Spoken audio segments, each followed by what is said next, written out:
Brasil tem uma meta para os Jogos Olímpicos de 2016: entrar para a elite do esporte mundial e integrar a lista dos 10 países que mais conquistam medalhas de ouro. É uma meta ousada, já que nos últimos Jogos ficamos em 23º lugar no quadro de medalhas.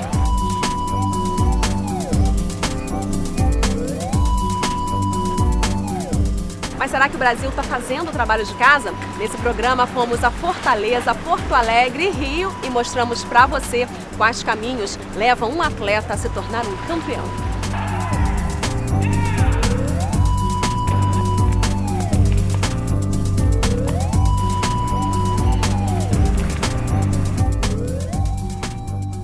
Um atleta de ponta leva anos para ser lapidado, trabalho que deve começar bem cedo. Será que as políticas de formação de atletas de alto rendimento devem começar aqui nas escolas? Bom, eu conheci o exemplo de estudantes de Fortaleza que fazem parte de um projeto chamado Esporte nas Escolas. As meninas que você vai ver agora são destaque nas Olimpíadas Escolares e já treinam de olho nos Jogos de 2016.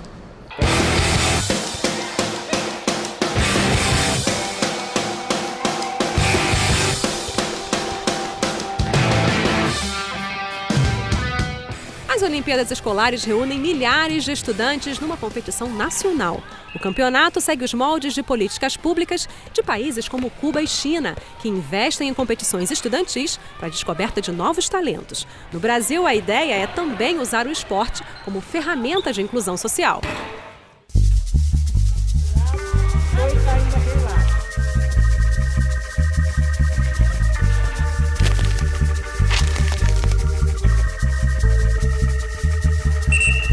Vai ficar aqui na defesa. O que é o esporte na escola? O esporte na escola hoje é um projeto dentro do governo do estado, onde visa estar iniciando os atletas na iniciação esportiva para alto rendimento. E de que forma esses atletas, esses estudantes que se destacam, têm esse talento incentivado e desenvolvido hoje? Basicamente as Olimpíadas Escolares, que é a maior competição dentro do estado do Ceará. Então o atleta ele treina o ano todo, participa dos treinos visando essa competição, que te dá uma visibilidade maior, não só para a escola, mas também para o atleta.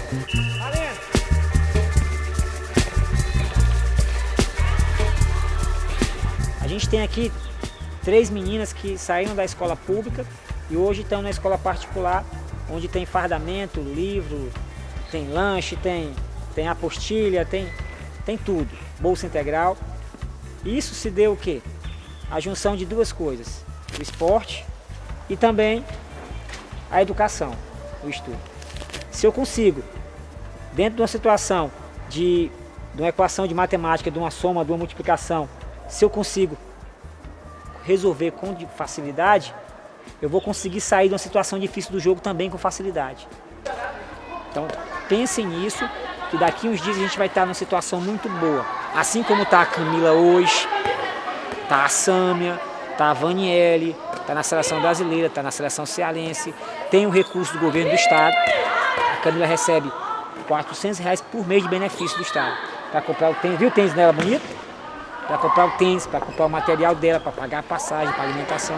E todos vocês vão ter essa oportunidade também. Não tem ninguém ruim, não tem bom. Existe aquele que quer e aquele que não quer. E quem quer consegue.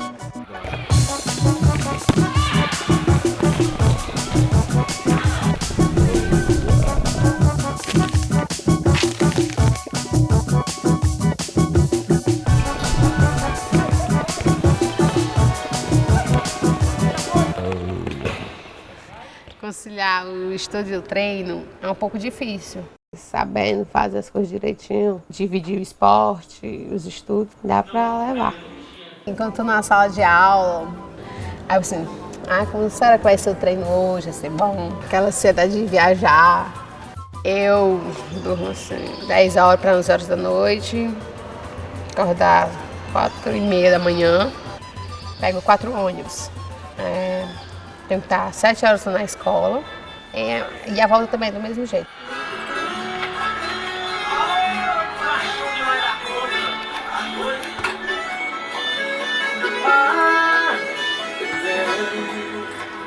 Linda.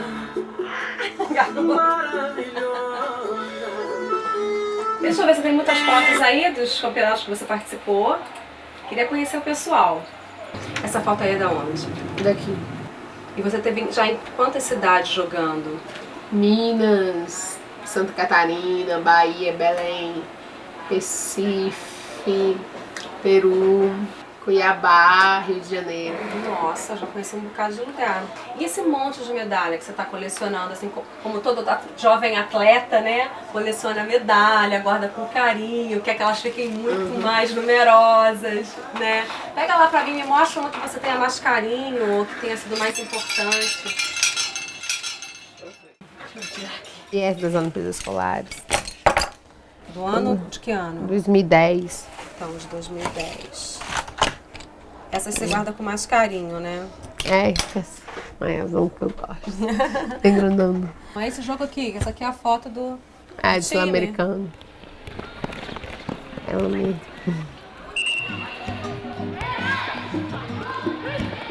A nossa prioridade é usar o esporte como ferramenta de cidadania. E a partir daí você também pode buscar talentos, identificar talentos que possam prosperar, que possam ter alta performance no futuro.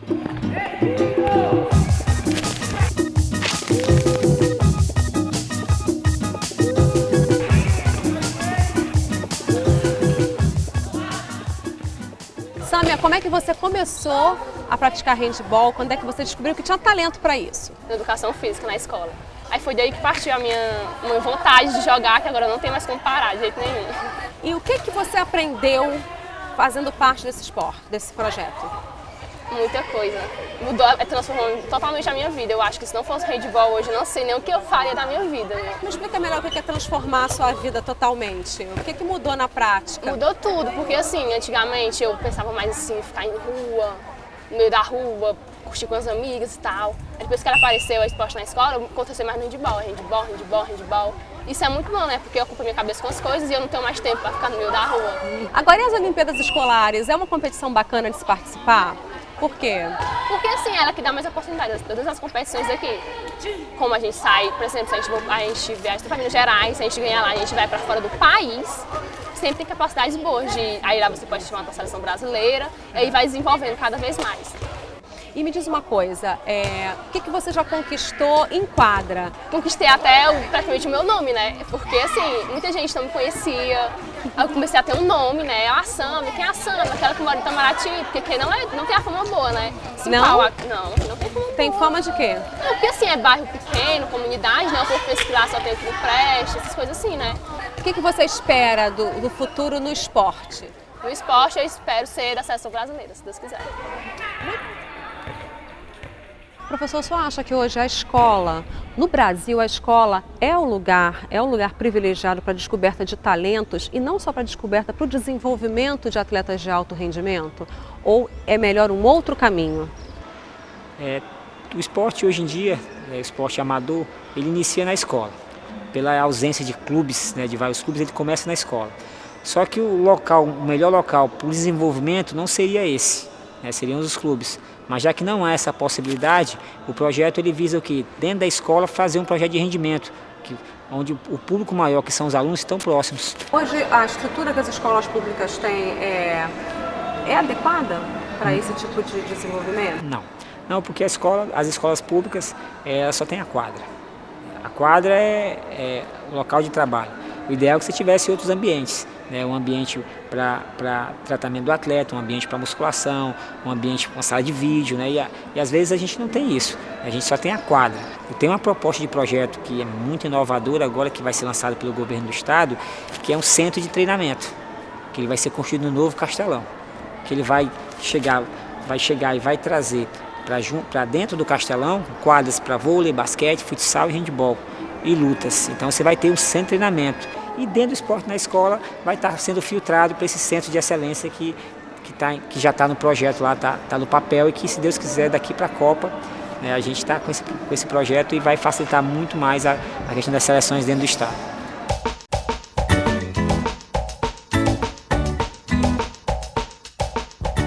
Inaugurado em 1973, o Castelão já passou por várias reformas. Com as obras da Copa, terá 67 mil lugares, um centro olímpico e ginásio multiuso.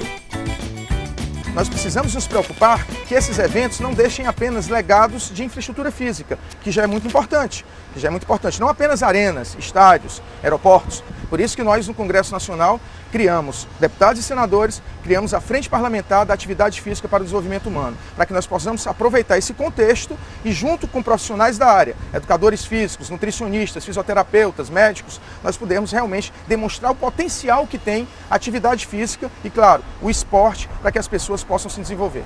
A escola é a base de tudo. Só que nós temos hoje, infelizmente, dentro das escolas, às vezes professores que não são formados em educação física, lecionando a educação física. Então é por isso que dentro do Plano Nacional de Educação, nós estamos discutindo a destinação de 10% do Produto Interno Bruto para ser aplicado nas nossas escolas. E aí nós vamos ter professores bem remunerados, nós vamos ter programas duradouros e aí toda aquela base piramidal cada vez vai ser melhor assistida, para que a gente possa cada vez mais ter um topo de pirâmide mais largo, termos atletas se destacando não apenas no futebol e no vôlei, onde hoje o Brasil é exemplo para o restante do mundo, mas termos em várias modalidades esportivas que são extremamente acessíveis para crianças e jovens da periferia, mas às vezes nós não temos recursos necessários para isso, não temos equipamentos necessários para isso e, consequentemente, nós não temos grandes atletas sendo formados em algumas modalidades onde nós temos todas as condições de sermos também campeões.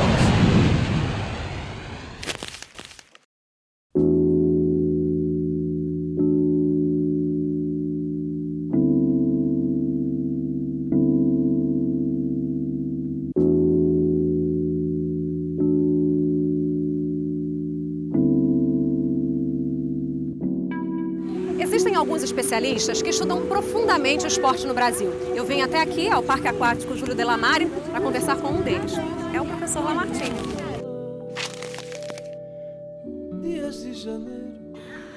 Lamartine, qual é a origem dos Jogos Escolares no Brasil? Bom, tem duas versões. Uma que vem dos anos 30 com os Jogos do Interior. Jogos Desportivos do Interior. Começou em São Paulo com muito sucesso nos anos 30. E depois se tornou uma tradição e até hoje existem esses jogos. Essa é uma versão. A outra versão foi o início com os Jogos Estudantis Brasileiros, muito famoso, e que acabaram nos anos 80, no início da década de 80. Começou em 63, começou com pouco, mas foi crescendo e atingiu a um espantoso número de 1 milhão de estudantes. O que ocorreu é que criou-se uma espécie de liga dos treinadores do JEB, chamava-se JEB, Jogos Estudantis Brasileiros. Eles, por conta própria, criaram um sistema de desenvolvimento e daí o impacto que houve no esporte brasileiro. Eles sozinhos criaram uma geração de atletas que até hoje estão aí. O que a gente vê hoje, na atualidade, essa retomada das competições entre escolas no país? Nominalmente é a mesma coisa, procedimentos parecidos, por regiões. Tem 2,5 milhões, contando são Olimpíadas Escolares, Olimpíadas Estudantis e Olimpíadas Universitárias. Contando as três é 2,5 milhões por ano, que é um número maior do que 1 milhão, mas acontece que naquela época a população varia muito mais. Proporcionalmente era mais. Nem há dúvida disso. Agora, em termos de Brasil, esses resultados chegam a ser ridículos. Se você compara com países avançados, é ridículo. Se você for comparar com a Rússia, há uma desmoralização do que nós fazemos, que lá a coisa é generalizada nas escolas. Que resultados esses países têm que nós ainda não estamos conseguindo obter? Eles aparecem nos resultados muito bem. O Brasil é depois de 30, ele não existe. Em resultados, em competições, em competições mundiais, internacionais. Ele aparece em algumas coisas e a gente se ilude com isso. Aparece no futebol, voleibol nós somos o primeiro. Mas quando você junta tudo, o país não existe. Nós ainda vamos fazer um grande percurso. O lado negativo é do resultado. Porém, até autores que acham que isso não é negativo, não.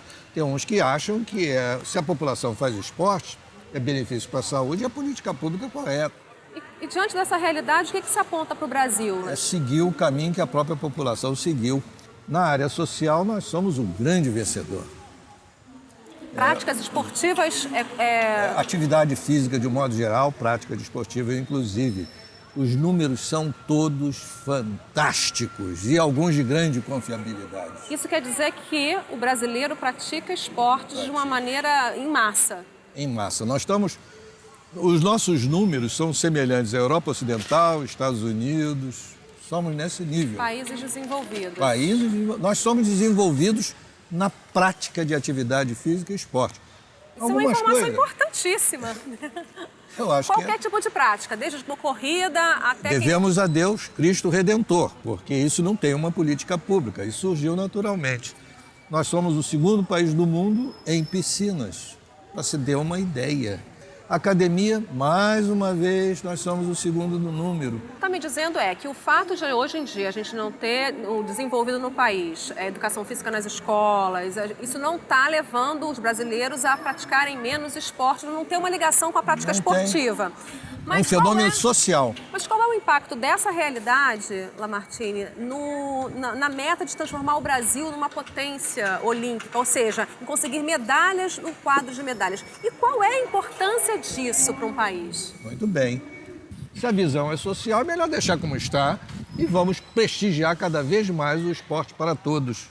O esporte social, de alcance social. Se nós precisamos de medalhas para o país aparecer, como dizia o nosso antigo presidente Lula, e que de certa forma é validade, a autoestima do país, então nós temos que ter alguns projetos nesse sentido que até hoje nós não conseguimos ter. Nas antigas Olimpíadas gregas, os campeões eram considerados semideuses. Mas no Brasil dos dias de hoje, a vida de um atleta olímpico está muito longe da vida de um deus. Sem patrocínio, com poucos recursos, para muitos atletas, o que garante a dedicação ao esporte é um programa de auxílio do governo.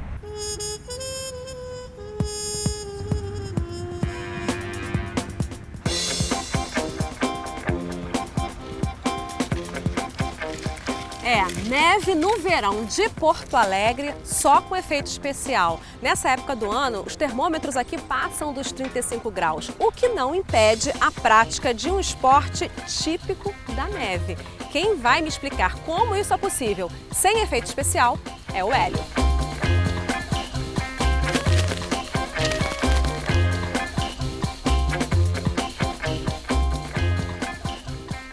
Hélio, o que é esse esporte? O ski cross country é uma chamada maratona na neve. A pessoa coloca os esquis e vai correndo, tentando fazer o menor tempo possível, com velocidade, enfrentando subidas e descidas. Na verdade, ele começou não como um esporte, ele começou como um meio de locomoção. No inverno, as pessoas lá se locomoviam esquiando e isso acabou virando um esporte. As pessoas agora querem fazer no menor tempo possível. Como é que é esse esporte no Brasil? Como é que ele chegou aqui? Como é que vocês praticam isso, se adequando a um país tropical? É um esporte muito novo no Brasil, né? Eu fui a primeira pessoa a treinar, morando no Brasil, treinar o ski cross country. E como é que você chegou nisso? Eu fui triatleta e maratonista. Aí em 2002 eu assistia algumas imagens das Olimpíadas de Inverno na TV e li matérias nos jornais. Então eu achei que, bom, com a minha parte física já desenvolvida, se eu conseguir aprender a técnica de uma maneira razoável, talvez eu tenha condições de chegar no topo, né? E foi aí que eu comecei. O que você teve que fazer para adaptar, né, para poder se preparar em condições completamente adversas do seu esporte? Bom, esse esporte, na verdade, até mesmo os atletas que moram em países com neve, eles também passam períodos fora da neve. A diferença é que todo o meu treino é feito com isso, né? Hélio é um dos 3.000 atletas brasileiros que recebem o Bolsa Atleta, um programa do governo federal que apoia financeiramente os melhores esportistas de cada modalidade. O Bolsa Atleta é um incentivo muito importante para os atletas. No caso dos esportes de neve, a gente tem as despesas com equipamentos, a gente tem que viajar, nosso esporte a gente precisa viajar para competir, né? O Bolsa Atleta é que permite, então, que o atleta tenha um recurso para cobrir as suas despesas. Agora, para conseguir o Bolsa Atleta, você já tem que ter algum destaque no esporte, né? Como foi no seu caso? No meu caso foi porque eu me classifiquei para as Olimpíadas. consegui me classificar para as Olimpíadas, aí existe igual esse atleta modalidade olímpica, que o requisito é ser um atleta olímpico. Então, eu automaticamente, tendo me classificado para as Olimpíadas, eu atendi esse requisito e pude receber. Há 4 tipos de bolsas: estudantil, nacional, internacional e a olímpica e paralímpica. O valor das bolsas varia de R$ 370 a R$ 3.100.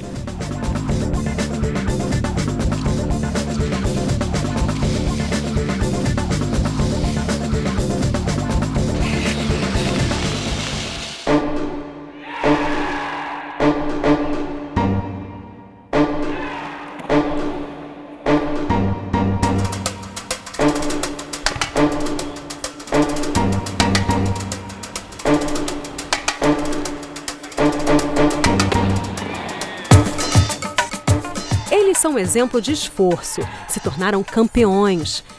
Um talento esportivo precisa ter vocação, mas isso não é tudo.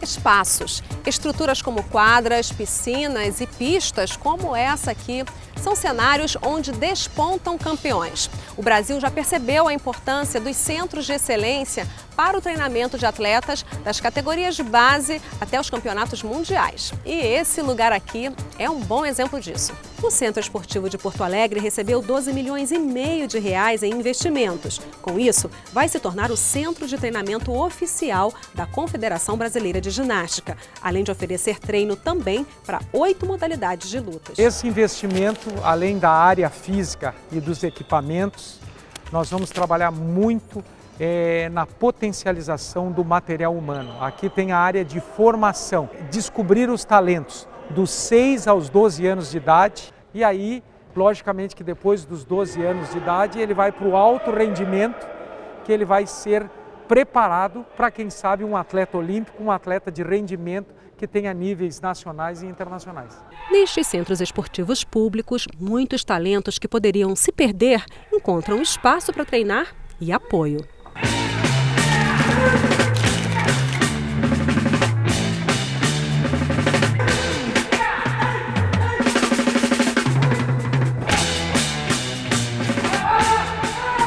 Minha meta de vida, para mim, era conseguir um emprego que me pagasse bem. Hoje não, hoje eu vejo, além de tudo isso, eu vejo ajudar o projeto, ajudar mais crianças a terem a melhora que nem eu. Eu tinha tudo para ser um bandido, um traficante, por morar em comunidade, minha superação.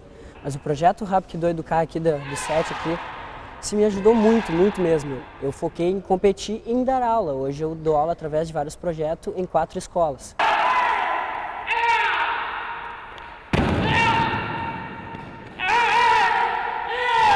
Bom, o projeto Rapkido Educar, que ele visa primeiro captar a criança e o adolescente na periferia para formar um cidadão. Nós não visamos o atleta. É claro que o atleta ele vai aparecer com o tempo, mas primeiro é um projeto social que visa primeiro formar o cidadão.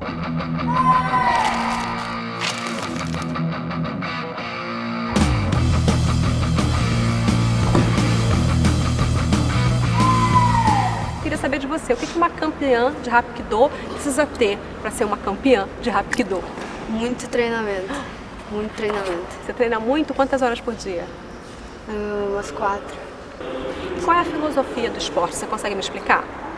Rap, união, Ki, caminho, do, energia. Qual é a parte mais difícil disso tudo para você, Luana? Participar das competições, né? É bastante dinheiro para participar de todas as competições, isso é complicado. A parte mais difícil não é a que está no tatame, né? É o que está fora do tatame. Só precisa de dedicação, sabe? A história desse outro gaúcho também é de dedicação ao esporte. Medalha de ouro nos Jogos de Barcelona em 92, Paulão teve o talento lapidado no Centro de Treinamento de Porto Alegre. Quando é que você começou a ter apoio e estrutura física, técnica, para se desenvolver a um esporte de alto rendimento? Olha, eu tive o primeiro apoio quando eu comecei a treinar na escola e logo em seguida um amigo do meu pai me viu treinando voleibol e disse, pô, vai fazer um teste no clube em Porto Alegre. Eu treinei um mês e falei para ele, ó, professor, minha mãe e meu pai disseram o seguinte, ó, você não pode mais continuar treinando, filho, porque não tem dinheiro para passagem, dinheiro para comprar uniforme. E quando eu cheguei para o professor e falei isso, ele falou, não, continua vindo que eu vou dar um jeito. E o jeito que ele deu foi pagar essa passagem, pagar esse cachorro-quente, que me deu a condição de vir quase todo dia treinar aqui em Porto Alegre. Um mês depois eu vim treinar aqui no 7. Que era bem diferente, Não, né? completamente. A pista era totalmente de carvão, tinha mato no meio do campo, né? Qual é a importância, então, dos centros de treinamento esportivo no país e principalmente dos centros de treinamento públicos no país? A importância é eles entenderem que eles são centros de desenvolvimento educativo para o esporte. Eles não são centros de detectação de talento só. Eu digo por mim mesmo, quando eu parei foi um choque. Quem me acompanhou? Ninguém me acompanhou. Foi um choque físico, foi um choque emocional, foi um choque familiar, né? Porque sair das quadras, dos holofotes todos, do glamour todo que o esporte dá, e você ser esquecido, né? Esquecido entre aspas, você sai daquele do foco, né? Do foco. E a criança é a mesma coisa, quer dizer, você faz um trabalho para a criança e de repente você não serve porque você não vai ter alto nível. Então com 17, 18 anos, como ele foi tirado da violência urbana, ele pode voltar muito rapidamente porque ele foi simplesmente deixado de lado porque ele não serve. Eu fui amadurecer com 20 e poucos anos, porque eu comecei muito tarde, né? E tem gente que amadurece com 16, 17 anos já é craque de voleibol, né? Se o professor não acreditasse em que eu seria um atleta de voleibol, ele tinha me dispensado com 19 anos. E ele insistiu, e aí deu no que deu, quer dizer, eu me tornei um campeão olímpico, quer dizer, foi um grande investimento, no meu ponto de vista, com certeza. Do né? nosso também. O Brasil tem uma política de ampliação dos CTs. Hoje, 14 das 29 confederações de esportes olímpicos têm locais específicos para treinamento.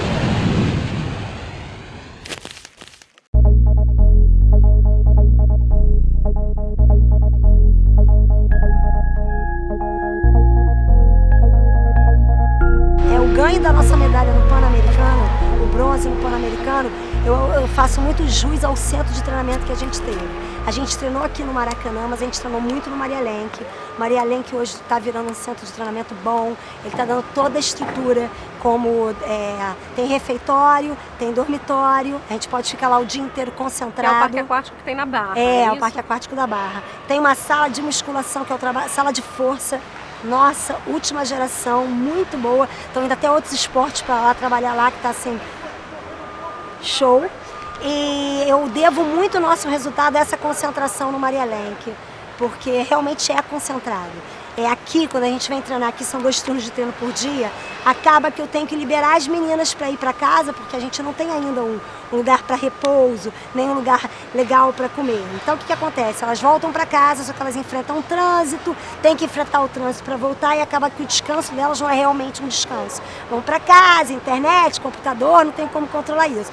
Lá o descanso delas de 3 horas é um descanso de 3 horas controlado. Entendeu? E é descanso, elas dormem na caminha delas, o suficiente, não muito, para recuperar o corpo e estar pronta para o treino da tarde seguinte. Isso é muito legal. A gente tem também uma equipe multidisciplinar, a gente tem psicólogo, a gente tem nutricionista, a gente tem fisioterapeuta, a gente tem preparador físico e as técnicas, né? É um trabalho unido para a gente conseguir ter excelência no trabalho.